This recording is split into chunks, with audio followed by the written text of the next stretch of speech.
Hello दोस्तों, नमस्कार। SM किसी चैनल में मैं आप सभी लोगों का दिल से बहुत बहुत स्वागत करता हूं। दोस्तों, इस वीडियो में हम लोग बात करने वाले, कल मैंने वीडियो बनाया था येस बैंक से रिलेटेड, तो उसमें भी मैंने पूछा था आप लोगों को कि डिटेल वीडियो अगर आपको चाहिए तो मैं ज़रूर बना दूंगा। दोस्तों, इस वीडियो में हम लोग बात करने वाले येस बैंक किस तरीके से हम लोगों को उसके दिन बदलते हुए देखने को मिल रहे हैं। बट अगेन मैं कह रहा हूँ दोस्तों कि यहाँ पे वीडियो को आखिर तक देख लेना, क्योंकि आज भी मैं कुछ ऐसे इंपॉर्टेंट पॉइंट्स या फिर आपके भाषा में जो बोलते हैं ना टिप्स आपको देने वाला हूँ कि अगर आप लोग वो नहीं फॉलो करते हो तो एक बहुत ही बुरे संकट में भी फंस सकते हो। ये मुझे पता चल जाता है जब आप कमेंट सेक्शन में कमेंट लिखते हो तब। तो ज़रूर इस चीज़ों को देख लेना, क्योंकि आज भी मैं देखता हूँ कुछ लोग येस बैंक में इतना एग्रेसिवली बाइंग कर रहे हैं जो कि बहुत ही डेंजरस है। तो इसलिए कह रहा हूँ दोस्तों, ये वीडियो को पूरा देख लेना, सारी चीज़ें हम लोग को समझ में आ जाएगी। तो चलिए दोस्तों, फटाफट इस वीडियो को स्टार्ट करते हैं। बट उससे पहले ज़रूर कहना चाहूँगा, हमारा जो दूसरा चैनल है स्टॉक मार्केट क्लासेस, दोस्तों इस पे जो आपका रिक्वायरमेंट वाला वीडियो था वो आ चुका है। जब कोई भी शेयर अगर आप लोग बाय करते हो तो क्यों वो बाद में नीचे गिर जाता है, एंड जब सेल कर देते हो तो वो ऊपर भाग जाता है। बिल्कुल प्रैक्टिकल वीडियो है, तो ये वीडियो को देख लेना। ऊपर आई बटन पे, नीचे डिस्क्रिप्शन बॉक्स में लिंक मिलेगा, स्किप मत करना, बहुत ही अच्छा वीडियो है। तो चलिए दोस्तों, हम लोग आ चुके हैं बिल्कुल हमारे नॉर्मल स्क्रीन के ऊपर। इस वीडियो को हम लोग मोटा मोटी दो हिस्सों में डिवाइड करेंगे। सबसे पहले येस बैंक यहाँ पे इतना अच्छा क्यों बदला है, उसके कुछ वाकई में जो जेन्युइन पॉइंट्स है वो मैं आपके सामने रखूँगा। बट उसी के साथ साथ नेक्स्ट अगर हम लोग बात करें, जो सेकेंड पार्ट होने वाला है, उसमें कुछ सच्चाई भी मैं आप लोगों को यहाँ पे बताने वाला हूँ। वरना रिटेल इन्वेस्टर कैसे सिर्फ अच्छा सुनने पे ही भरोसा रखते हैं। दोस्तों, ऐसा नहीं बोलते ना कि सेहत के लिए जितना मीठा है उतना कड़वा भी आप लोगों के मतलब होना चाहिए लाइफ में, दोनों बैलेंस होना चाहिए, वरना प्रॉब्लम हो सकती है। चलिए सबसे पहले तो शुरुआत करेंगे। येस बैंक आज देख सकते हैं 12 रुपये के आसपास, आप सभी लोगों को पता है पहले 25 पे था, बाद में 12 रुपये के लिए ऑफर वो सब कुछ आ चुका था। बहुत सारे लोगों ने यही सोचा था 12 रुपये पे एंटर करेंगे और 20 रुपये पे बेच देंगे तो प्रॉफिट होगा। बट इतना स्टॉक मार्केट इजी नहीं होता है, स्टॉक उतना एडजस्ट कर जाता है। कोई बात नहीं, बहुत सारे लोगों को एक्सपीरियंस से भी पता चल चुका है, बट कोई फंसा नहीं, ये एक अच्छी बात है। 12 रुपये वालों को आज अच्छा प्रॉफिट हो रहा है। इनफैक्ट बहुत सारे लोगों ने 20 रुपये पे इस पे एग्जिट भी ली है, जिन्होंने भी ली होगी, अच्छी बात है। फिलहाल येस बैंक से रिलेटेड अगर मैं बात करूँ तो डायरेक्टली हम लोग मुद्दों के ऊपर ही यहाँ पे आ जाते हैं। तो सबसे पहले अगर कोई खास बात है, येस बैंक की जो पॉजिटिविटी वाली जो शुरुआत थी वो सबसे पहले यहाँ पे हो गई दोस्तों कि येस बैंक, आप सभी लोगों को पता है कि जो उसका वजूद है वो पहले डिफरेंट था, अभी का कंप्लीट डिफरेंट है। मतलब अभी येस बैंक में बीच में पैसा ही नहीं था। बाकी सारे बैंकों ने यहाँ पे, आप सभी लोगों को पता है, येस बैंक में पैसा डाला, एसबीआई ने भी डाला, बहुत सभी लोगों ने, जो कि आरबीआई हमेशा करता है, एक बड़े बैंक को बचाने की कोशिश हमेशा होती है, वरना फॉरेन इन्वेस्टर का यहाँ पे आना मुश्किल हो जाएगा। ठीक है। जैसे ही ये पैसा आ गया, बाकी जो डिपॉजिटर्स रहते हैं, जो लोग रहते हैं, उनका भरोसा हो गया कि येस बैंक में कोई दिक्कत नहीं है, कोई भी पैसों की किल्लत नहीं, लिक्विडेशन का कोई प्रॉब्लम नहीं। येस बैंक वापस बैक टू नॉर्मल लाइफ अभी होते हुए देखने को मिल रहा है। सबसे पहले शुरुआत ही यही पे हो गई कि यहाँ पे येस बैंक ने बोल दिया कि, बोलते हैं ना, Yes Bank says no merger plan with the SBI and repay the entire rupees. जितना भी उन्होंने पैसा यहाँ पे डाला था वो उन्होंने वापस कर दिया एसबीआई को, एंड वो भी समय सीमा के पहले। ये एक चीज़ बोलते हैं ना, यहाँ से हम लोग कह सकते हैं कि येस बैंक के लिए एक बहुत ही अच्छी खासी न्यूज़ हम लोग को देखने को मिली, क्योंकि टाइम से पहले पैसे देना मतलब ये वाकई में बताता है कि येस बैंक के पास अभी सफिशिएंट पैसा है, जो कि वो उसके हिसाब से बिजनेस कर पाएंगे। वरना पहले बोलने के लिए ऐसा लगता था कि बोल ही रहे कि पैसा है करके, बट एक्चुअल में वो बैंक का ही पैसा रहेगा। बट अभी की स्थिति बहुत ही अच्छी खासी यहाँ पे सुधर चुकी है, वो फिलहाल हम लोग डेटा के हिसाब से यहाँ पे देख सकते हैं। ये तो हो गई सबसे पहले यहाँ पे शुरुआत। देन अगर हम लोग यहाँ पे बात करें येस बैंक के दिन बदलने के लिए, यही से हम लोग को बिगनिंग होते हुए देखने को मिली। एंड सबसे खास बात अगर कोई यहाँ पे हो गई तो वो हो गई जब 12 स्टॉक्स MSCI इंडेक्स में इंक्लूड कर दिए गए। यहाँ पे अलग अलग स्टॉक्स का एक एक्सपेक्टेशन किया जा रहा था, ये होगा, वो होगा, MRF होगा, अदानी ग्रीन होगा। बट जितने भी स्टॉक्स थे उसमें अगर एक किसी स्टॉक ने सबको झटका दिया, इंक्लूडिंग मी, येस बैंक में सपने में भी नहीं सोच सकता था कि MSCI इंडेक्स में उनको जगह मिलेगी।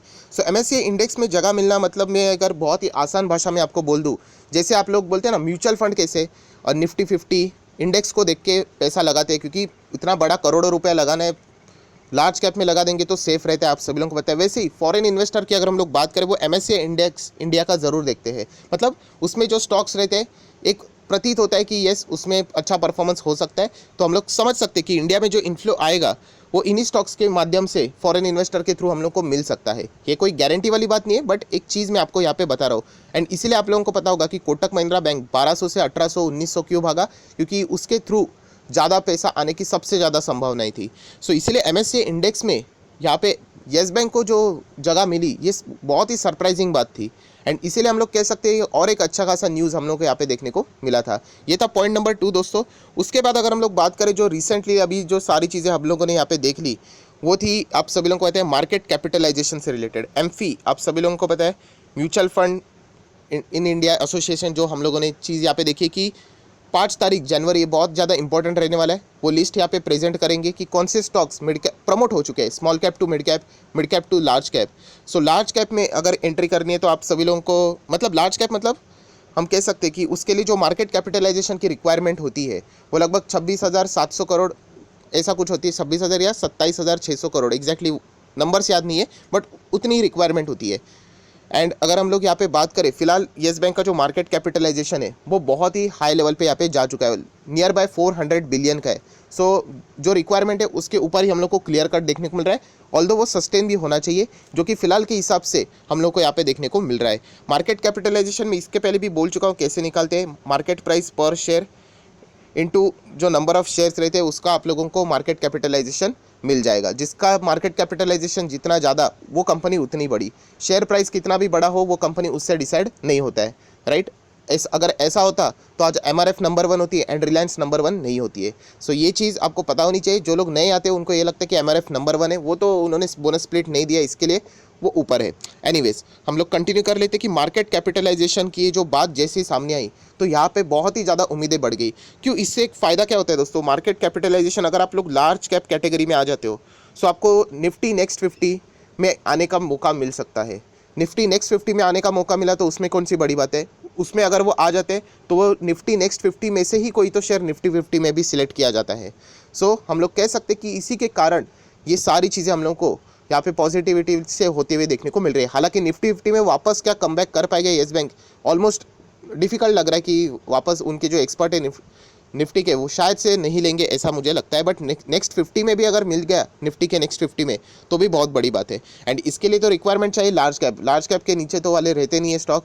तो एक बार यहाँ पे उनके ऊपर प्रॉपरली धब्बा लग गया लार्ज कैप का। देखिए आप सिर्फ मार्केट कैप को अगर आप क्रॉस करते हो, ये जो मार्केट कैप है उसको अगर आप क्रॉस करते हो इसका अर्थ ये नहीं कि आप लार्ज कैप बन गए। लार्ज कैप बनने के लिए वो सस्टेन मेंटेन भी करना आना चाहिए।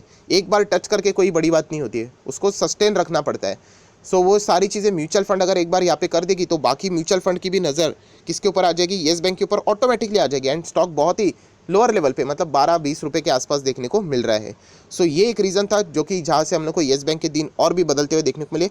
बट मुझे सबसे पसंदीदा अगर कोई रीज़न यहाँ पे लगता है येस बैंक का, तो मैं इससे पहले भी बोल चुका हूँ, उनका बिजनेस मॉडल जो उन्होंने यहाँ पे फ़िलहाल चेंज किया है कि उनका जो बिज़नेस अभी वो कर रहे हैं वो रिटेल बिजनेस को जो लोन देने का वो फोकस है,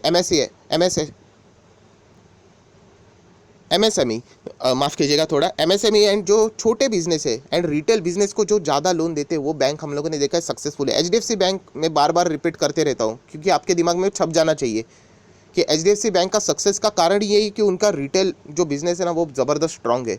एंड रिटेल भी देखा जाए ना तो यूजुअली वो लोग डिफ़ॉल्ट बहुत ही रेयरली होते हैं। एंड अगर हो भी गया तो छोटा मोटा डिफ़ॉल्ट हो जाता है, 10-20 लाख 1-2 करोड़ ठीक है। बट अगर येस बैंक का पहला का जो कारोबार था वो था कॉर्पोरेट्स को लोन देते थे, रिटर्न तो ज़बरदस्त मिल सकता था बट अगर एक ने भी डिफ़ॉल्ट मारा तो फिर बोलते हैं ना नैया डूब गई। एंड वही हुआ, डीएचएफएल ने जो चीज़ें देखी डिफ़ॉल्ट की, सो डीएचएफएल को पूरे लोन बुक का 10% से ज़्यादा येस बैंक ने देके रखा था। इतना बड़ा मतलब एक डीएचएफएल में प्रॉब्लम हो गया पूरा मतलब येस बैंक में गड़बड़ी हो गई। एंड बाकी भी कंपनीज़ में यही हुआ था। तो इसलिए कॉर्पोरेट्स को लोन देने वाली बैंक्स बहुत ज़्यादा खतरनाक होती है। तो ये सारी चीज़ें आप लोगों ने सोचनी चाहिए बैंक में निवेश करने से पहले। हम लोग बस पैसा लेते हैं, लगा देते हैं और सोचते हैं कि पैसा बढ़ जाएगा, तो ऐसा नहीं होता है दोस्तों। ये चीज़ें जब आप स्टडी करोगे तब आपको पता चलेगा। सो अभी येस बैंक के दिन इसलिए बदल रहे क्योंकि ये रिटेल एंड छोटे बिजनेस है एमएसएमईज उनके ऊपर फोकस दे रहे हैं। एंड इन्होंने लास्ट वक्त भी अगर हम लोग देखा था कि ये जो पिछले 3 महीने भी अगर आप लोग कैलकुलेट करके देखोगे तो बहुत ही शानदार छोटे लोन लेने वाले लोग हैं उनके पास बहुत ज़्यादा उन्होंने फोकस दिया है। सो 2023 तक इनका जो ये मानना है कि ये इसको डबल कर देंगे। एंड पूरे लोन बुक का लगभग 60% ये इन्हीं लोगों के लिए रिटेल एमएसएमईज के लिए यहाँ पे रखने वाले हैं। सो ये अगर ऐसा होता है तो बहुत ही अच्छी बात है, इनका ग्रोथ हम लोग को फ्यूचर में ज़रूर अच्छा खासा होते हुए देखने को मिल सकता है। सो दोस्तों ये सारे वजह थे जिसके कारण हम लोग कह सकते हैं कि येस बैंक एक नई ऊर्जा हम लोग को देखने को मिली, जो कि हम लोग को स्टॉक 12 रुपये से 20 रुपये तक बहुत ही अच्छी तरीके से भागते हुए देखने को मिला है। अभी आ जाते हैं पार्ट नंबर 2 के ऊपर, जो कि बहुत सारे येस बैंक के शेयर होल्डर्स को सुनना अच्छा नहीं लगेगा, बट आप सभी लोग को पता है मेरा जो काम है वो मैं हमेशा आपको बताऊंगा। एंड वो है दोस्तों कि बहुत सारे लोग अभी भी गलती यहाँ पे कर रहे हैं। कौन सी गलती कर रहे हैं? मैं अभी भी देख चुका हूँ, येस बैंक देखिए 12 रुपये से वो 20 रुपये पे आ गया, बहुत अच्छी बात है, राइट। तो इसके लिए बहुत सारे लोगों ने क्या किया है कि इतना बड़ा अमाउंट इन्वेस्ट करके बैठे हैं येस बैंक में, एंड बोल रहे हैं कि हम लोग 10-20 साल इसको छोड़ देंगे। सो दोस्तों ऐसी बात, मतलब बोलते हैं ना, आप बहुत ही ज़्यादा रिस्क में अपना बोलते हैं ना पोर्टफोलियो यहाँ पे डाल रहे हो। मैं दूसरे चैनल के ऊपर बार बार वीडियो बनाता हूँ, वहाँ पे मैंने बताया कि अगर आप खुद का पोर्टफोलियो डेवलप कर रहे हो तो कैसे करना होता है। उसमें मैक्सिमम अगर आपको कोई स्टॉक पसंद आता है तो 10% अपने टोटल पोर्टफोलियो का 10% उस स्टॉक को देना चाहिए। चलो आपको ज़्यादा पसंद है तो 11-12%, बट कल भी मैंने देखा है बहुत सारे लोगों ने, किसी ने तो 10 लाख रुपए डाले येस बैंक में। पैसा मिलेगा, नो डाउट, कोई गारंटी, मतलब बोलते हैं ना, इसमें डाउट ही नहीं है, पैसा मिलेगा आपको। कि 10 लाख अगर आप इन्वेस्ट करते हो, वो अगर फ्यूचर में 50 भी हो गया तो छप्पर फाड़ के पैसा मिलेगा। पर अगर उसका रिवर्स हो गया तो होने के लिए कुछ भी हो सकता है दोस्तों। ये याद रखो, आप मार्केट में हो, ऐसा मत सोच लेना कि सब कुछ नॉर्मल चल रहा है, ऐसी कोई बात नहीं होती है। यहाँ पे एक एक सेकंड में कुछ भी चीज़ें होती है, कोई भी कॉर्पोरेट एक्शन आ जाता है, आप लोगों को पता भी नहीं चलेगा। आपने देखा IRCTC फटक से OFS आ गया, GMM फॉडलर फटक से OFS आ गया। कोई भी चीज़ कभी भी होती है दोस्तों, बहुत संभल कर काम करना है कोई भी चीज़ को। तो ये इतना बड़ा अगर कोई पैसा यहाँ पे लगा रहा है तो मुझे ऐसा लगता है कि आप बहुत ही ज़्यादा बड़ी रिस्क ले रहे हो। ऑब्वियसली रिस्क लोगे तो रिटर्न मिलेगा, बट इतने हायर लेवल की रिस्क ये बहुत ही मुझे ज़्यादा लगती है, राइट। अगर आपको 10 लाख ही, मतलब किसी ने डाला है कमेंट, आप चेक कर सकते हो, मिल जाएगा आपका कमेंट, 10 लाख रुपया डाला है। सो मतलब बहुत ही अच्छा कार्य, किसी हम कह सकते हैं 10 लाख, कुछ तो उनको अभी 16 लाख हो चुके हैं उनके, अच्छा प्रॉफिट तो हो रहा है।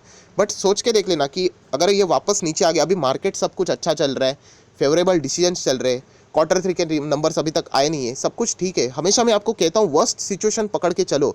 वर्स्ट सिचुएशन में क्या हो सकता है कि अगर ये चला ही नहीं तो बहुत टाइम तक वहीं पे रहा तो आप लोगों का पैसा बहुत लंबे समय तक ब्लॉक रहेगा।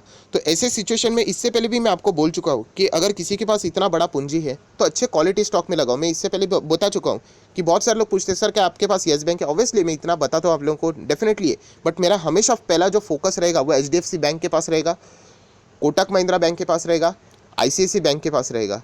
उसके बाद अगर मैं सोचूंगा तो ये इन स्टॉक्स के बारे में सोचूंगा, क्योंकि मुझे पहले मेरा पोर्टफोलियो को सिक्योर्ड रखना है। ऐसे जोश में बोलते ना, होश नहीं गवा बैठना है। बाद में बुरा लगेगा, अरे काश में निवेश कर देता, बट दोस्तों ऐसा नहीं होता है। आप लोगों ने प्रेजेंट मोमेंट पे रह के देखना है कि सिचुएशन क्या है, राइट। एंड ये भी आप लोगों को पता है कि 3 ईयर का लॉकिंग है। कौन से? जो पुराने शेयर होल्डर है, अभी कोई लॉकिंग नहीं है, बट वो लॉकिंग एक बार हट जाएगा तो बाकी बैंक्स का भी पैसा इसमें अटका हुआ है, वो क्या करेंगे? क्या उन्होंने निकाल लिया तो? और अगर उन्होंने निकाल लिया तो येस बैंक उसके बाद क्या स्टेबल कर पाएगा? ये भी चीज़ें आप लोगों ने देखनी है। ऐसे नहीं कि मैं 10 साल छोड़ दूंगा उसके बाद देख लूँगा, आप लोगों को स्टडी करना पड़ेगा, इनके नंबर्स देखने पड़ेंगे, रिजल्ट ऐसे थोड़ी चलता है। नंबर्स NPA अगर अच्छे नहीं आएंगे तो वही के वही हम लोग को देखने को मिल सकता है। अभी ये सारे पॉजिटिव न्यूज़ हम लोग को देखने को मिले, MSCI इंडेक्स में आया, लार्ज कैप आया, रिटेल लोन बुक, सब कुछ ठीक है, बहुत अच्छी बात है, बट ये भी तो देखना है कि कंपनी परफॉर्म करती है कि नहीं। अगर आपके पास इतनी बड़ी पूंजी होती तो मैं आपको यही कहना चाहूँगा कि डिवाइड करके करो। जैसे मैं हमेशा कहता हूँ कि 12 रुपये पे चलो आपने फॉर एग्जांपल किसी के पास 1 लाख होता तो चलो 20,000 लगाया, इतना भी लगाना मतलब डेंजरस है। उसके बाद वो स्टॉक अगर 20 रुपये को क्रॉस करता है देन 20,000 लगाना, मतलब उसके ऊपर सस्टेन रहना चाहिए। देन वो अगर 30 के ऊपर 35 के ऊपर जाता है देन 20,000 लगाना, 40 के ऊपर जाता है देन सिस्टमेटिकली आप लोगों ने इन्वेस्ट करना चाहिए। बट ऐसे ही आप लमसम इन्वेस्ट कर रहे हो, ये बहुत ही बड़ी मतलब रिस्क है। कल होने के लिए कुछ भी हो सकता है। मैं बाजार, आप मार्केट में हो, ये चीज़ कभी भी आप लोगों ने 1% के लिए भी भूलनी नहीं चाहिए कि आपको लग रहा है कि ये रिस्क फ्री है करके, ऐसा कुछ भी नहीं है। हमेशा मार्केट में रिस्क अटैच्ड होती है। सो जितना मैं वॉर्न करना सकता था मैं आप लोगों ने वॉर्न कर दिया। मैं ये नहीं कह रहा हूँ कि खराब है स्टॉक, अभी तो अच्छा खासा परफॉर्मेंस हो रहा है, बट आपकी जो रणनीति है कि सब कुछ बेच दो, FD के पैसे लगा दो, ये बहुत ही गलत है। और जिन्होंने भी इतना बड़ा पैसा फंसा है मैं उनको भी यही सलाह देना चाहूँगा कि अगर आप देखिए, अगर आपका यहाँ पे 10 लाख 16 लाख यहाँ पे हो चुका है तो मुझे ऐसा लगता है कि 6 लाख का प्रॉफिट बुक, मतलब बोलते हैं ना, जितना हो सके ये जो 10 लाख है उसको पहले सिक्योर करो, उसके बाद जो बचेगा ऊपर का उसको मार्केट में छोड़ दो, राइट। मतलब 16 लाख हो चुका है, पहले 10 लाख यहाँ पे सेफ हो जाएगा, बाद में जो 6 लाख है उसको बाजार में छोड़ दो। मतलब कल अगर कुछ हो भी गया तो आपको एटलीस्ट बुरा नहीं लगेगा कि मेरा मेन कोर पैसा चला गया। सो एक्चुअल में ऐसे काम किए जाते हैं रिस्की स्टॉक में, बट पूरा बोलते हैं ना जड़ से खाने की कोशिश करोगे तो बोलते हैं ना प्रॉब्लम हो सकती है आपको।